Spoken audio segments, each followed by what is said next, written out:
नमस्कार मंडळी. तर ना ह्यो माझ्या लहानपणीचा किस्सा आहे बरं का. म्हणजे काय व्हायचं, मी शाळेत जाऊन बसायचो.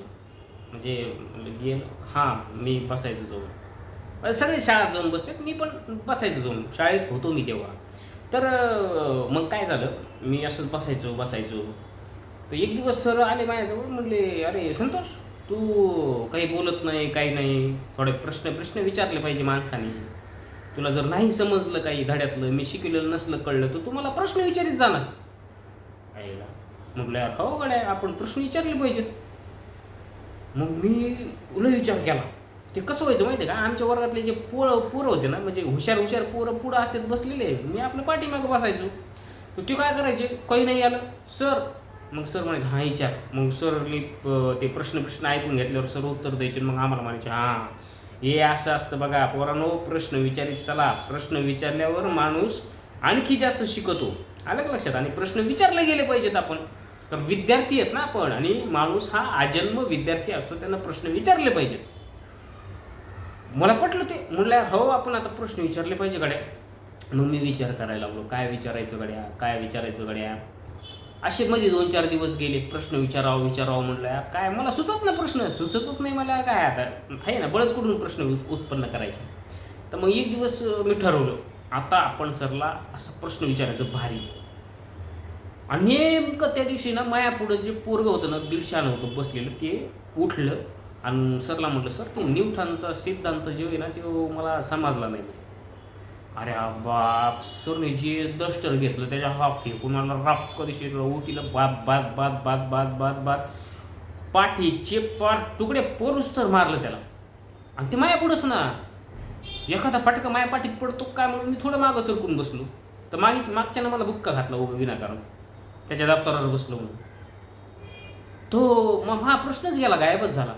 म्हणलं, यार हे मास्तर म्हणतोय प्रश्न विचारा आणि ते मारित बी. विचारल्यावर असं काय करायचं हो आता? मी नाही विचारला मग तेव्हापासून प्रश्न.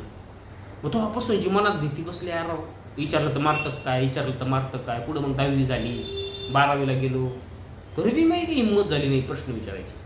पण तेव्हा शिकताना मला ती एक नागरिकशास्त्राचं होतं ना, 4-5 पानाचं असं पाठीमागं पुस्तक असतं बघा, ते इतिहास. तिथं ना नागरिकांचे हक्क आणि कर्तव्य, ते अधिकार ते सगळं दिलेलं होतं. तर मला तेव्हा एक असं आमचे सर बोलता म्हणले होते, की प्रश्न विचारले गेले पाहिजेत.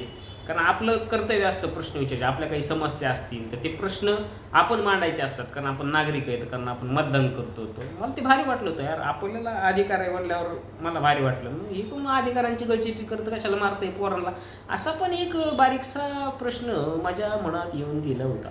तर मग झालं असं आता, का बाबा आपण आता एवढा मोठा पहलगाम हल्ला झाला तिकडं, तर आपण प्रश्न विचारले पाहिजे की नाही? प्रश्न आहे ना, कसा झाला, आतंकवादी कुठून आले बाबा, अचानक कसं काय आले, मग इंटेलिजन्सचं फेलियर कसं झालं, कोण घेणार ह्या सगळ्या गोष्टीची जबाबदारी, अतिरेकी अजून कमवून नाही पकडले जर आपण इतके स्ट्रॉंग आहेत तर, वगैरे वगैरे असे प्रश्न पडू शकतात मला.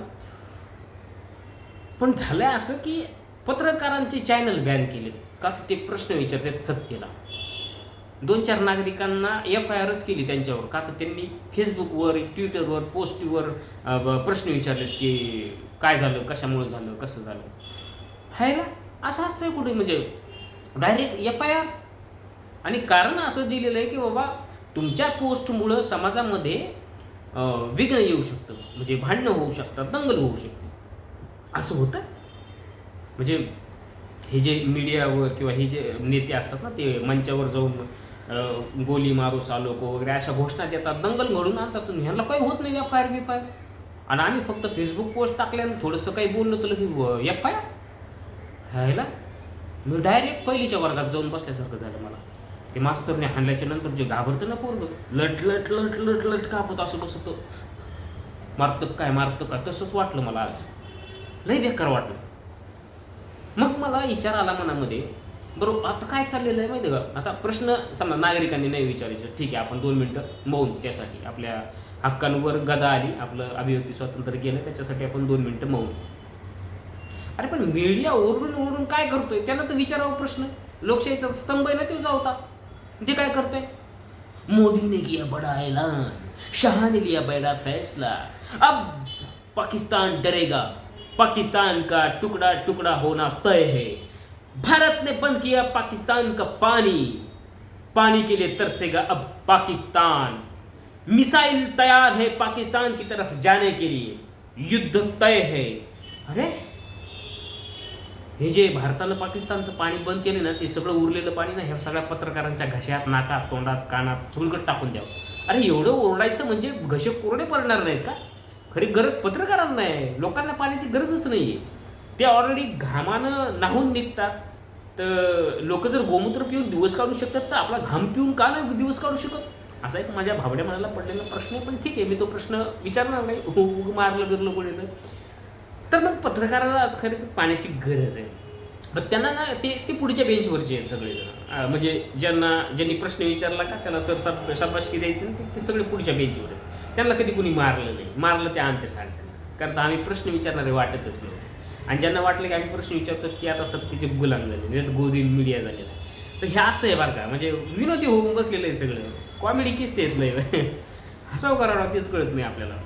तरी पण अतिरेकी अजून पण का नाही सापडले हे जरा विचारलं. म्हणजे ते व्हॉट्सअप अँकल जे असतात ना, ते रात्री कुत्रं घेऊन निघतात 6 वाजता, मग ते कुठंतरी चौकात नेऊन त्याला हागून आणतात वापस घरी. तर ते त्यांना काही घेणं नसतं. ते फक्त व्हॉट्सअपवर, फेसबुकवर निषेध करतील, अमुक करतील, डमुक करतील, त्यांची देशभक्ती दाखवण्याचा प्रयत्न करतील. पण खरी देशभक्ती फक्त तीच नाही आहे ना. खरी देशभक्ती ही सुद्धा आहे की तुम्ही सत्याला प्रश्न विचारला पाहिजे. खरी देशभक्ती इथं सुद्धा आहे, कारण सुरक्षा ही तुम्हाला सुद्धा गरजेची आहे. आज आपल्याजवळ नाही आहे, पण येईल कधीतरी हळूहळू चालू आपल्यापर्यंत. तेव्हा आपण जागे झालं पाहिजे, प्रश्न विचारला पाहिजे. मग ते कोणी जेलमध्ये टाको किंवा FIR करो किंवा आपलं चॅनल, आता माझं चॅनल काही बंद होऊ शकत नाही. 88 सबस्क्रायबर आहेत. कधी वाटतील देव जाणे. पण तुम्ही लाईक करा, शेअर करा, सबस्क्राईब करा आणि मला बळ द्या बोलायला. धन्यवाद. मेरा ये चैनल सब्सक्राइब करें और मेरे हर अपडेट आपको मिले, इसके लिए बेल आइकन जरूर दबाइएगा.